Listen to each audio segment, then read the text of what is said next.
up your thing then. I can't hear myself.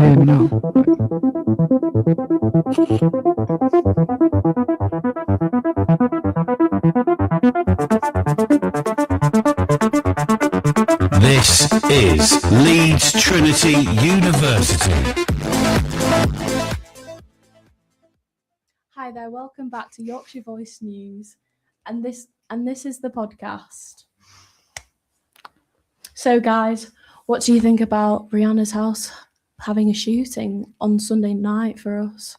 I mean, it's crazy. It is insane. They've arrested a woman for attempted murder after the shots were fired at her house, and they alleged it's a 35-year-old woman, and they actually shot a wall, and it went through the wall while Rihanna was in the house. I just think it's absolutely insane. She's there with her 3 children, her husband A$AP Rocky, and all of a sudden her house is being shot at on a Sunday afternoon. It must have been absolutely petrifying. I mean, even a neighbor said that they were pretty shocked and that they don't hear things like that often in the neighborhood, and it's pretty quiet, it's pretty safe.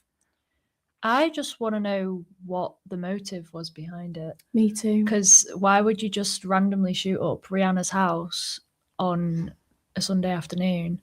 It just makes no sense. I think it's crazy. I mean, first of all, you're obviously going to get clear trouble for it. It's Rihanna's house. It's not some local from Leeds, is it?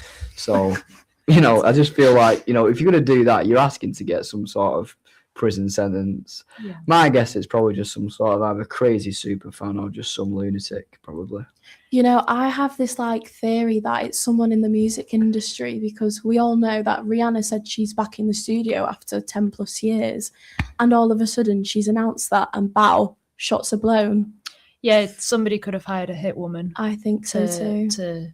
It could be old train. Managers, producers. But if they have, then is this the first time that this is going to happen? Yeah. Hopefully it doesn't happen again, because for the sake of her children, for the sake of her and everyone else, imagine. It's just so random. Imagine if they had shot her, how devastating it would be. I know. It would have been awful. Yeah. Rihanna is a diamond in the sky. Exactly, yeah. So she did write a song about a diamond. So Rihanna's been through it. She has, yeah. Yeah. Shall we listen to the clip of from the news? Yeah, LA News, yeah. LA News.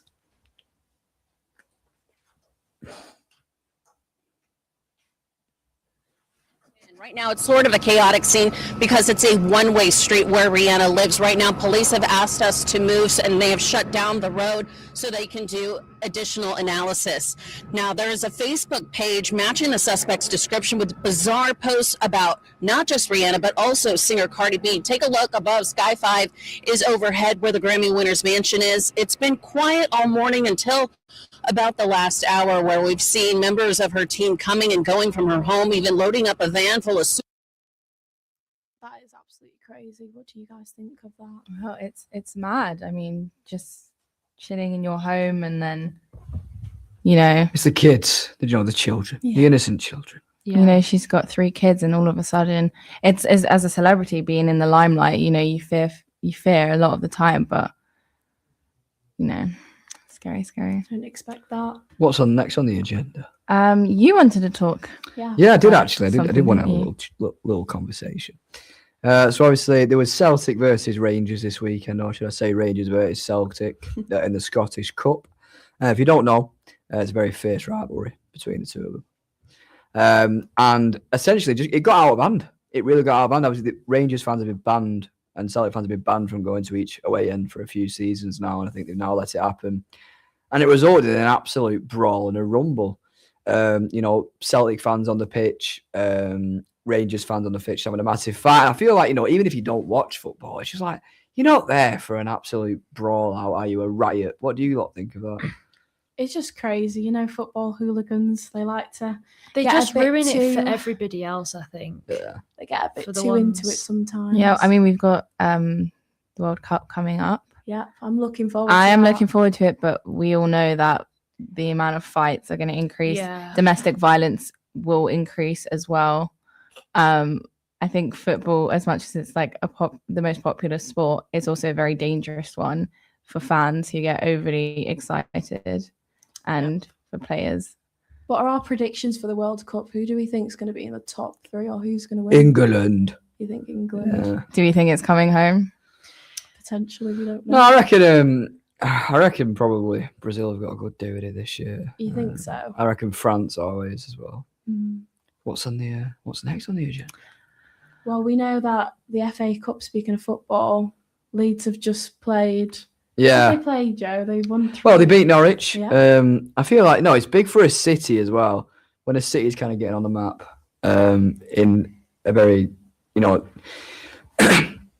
FA Cup, it's something that's quite hard to get into the final rounds, especially for a team like Leeds. Usually, you have all the top 6 kind of sides. Yeah, it's crazy. Not, teams like Leeds and I think West Ham are in. Yeah, the mix West Ham in there is crazy. It's kind of nice to see a little bit more of a differentiation. Obviously, Crystal Palace winning the FA Cup last year, so I do hope it's not a classic team that win it. I hope it's another one, and we can see another cool team in Europe. I agree. Well, I mean, with everything going on with Rihanna and football, we obviously can't ignore the main issue in society today, which is what's going on in Iran. So recently, I think this morning, The Guardian released an opinion piece by one of their writers called Owen Jones, emphasis on opinion piece, but he titled it, "Britons don't want any part of Trump's war fixation, and the sooner Labour realises that, the better."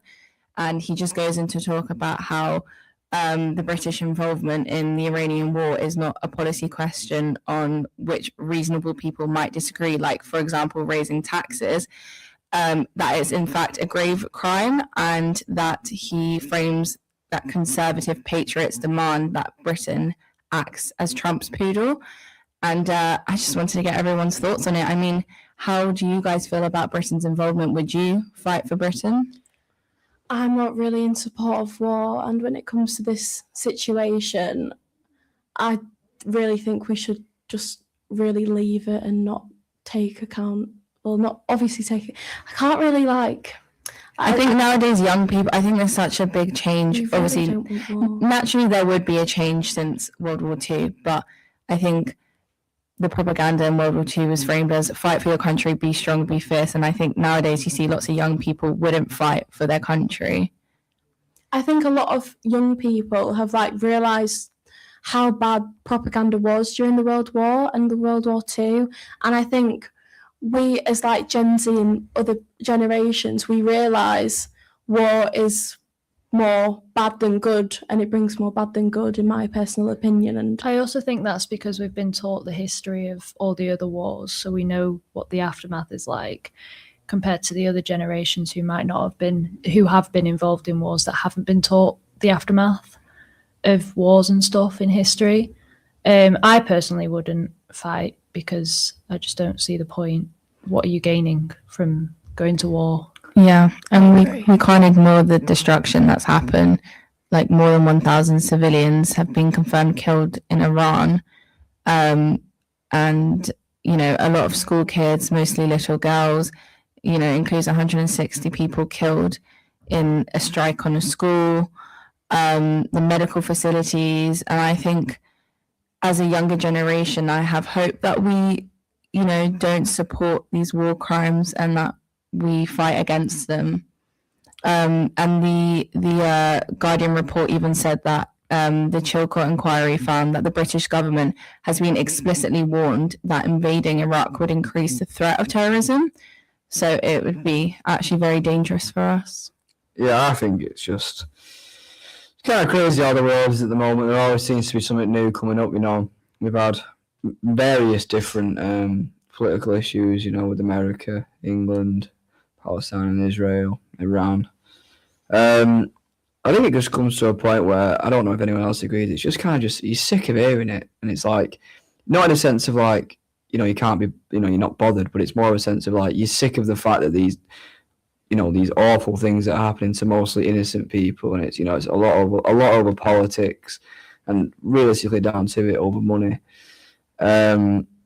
So I just feel like there needs to be something significant to happen. I don't feel like all the world leaders, I don't think there's anyone significant at the moment who's really making a positive change. I think there's obviously attempts for that, but everyone has their opinions. So I do hope in the next few years that we get someone who really, just anyone from like any sort of major country that can really start to turn things around for the West. Yeah. Well, I hope that once our generation reaches the age of being in politics, in positions of power, that we make a change. But who knows, the more money you have, the more power hungry you get. But on a lighter note, The Guardian has also reported that cancer survival rates have increased. So good news about healthcare amid all the gloom that's going on.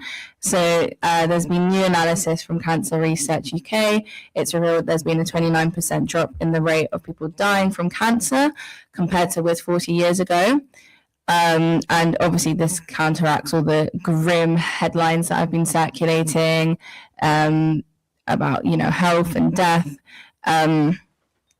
And yeah, I think that's some good news to note about. Like you were saying, Joe, you're sick of hearing about all these horrible things going on. I think it's good to remind ourselves that there is good news out there. And as journalists, we can contribute to that. I think with cancer as well, it affects everyone. I think even if you don't have cancer, let's be honest, a lot of family members would have probably had cancer. And it's hard to hear. There's no doubt about that. But to feel like something like that, which is just honestly strains everyone who's involved, if there's ever some sort of personal cancer case within your family, so hearing stuff like that, I hope in 10 years' time it's eradicated and it can be, really tackled, because it is an absolute, when you see people that are in those states, no one deserves that. Yeah.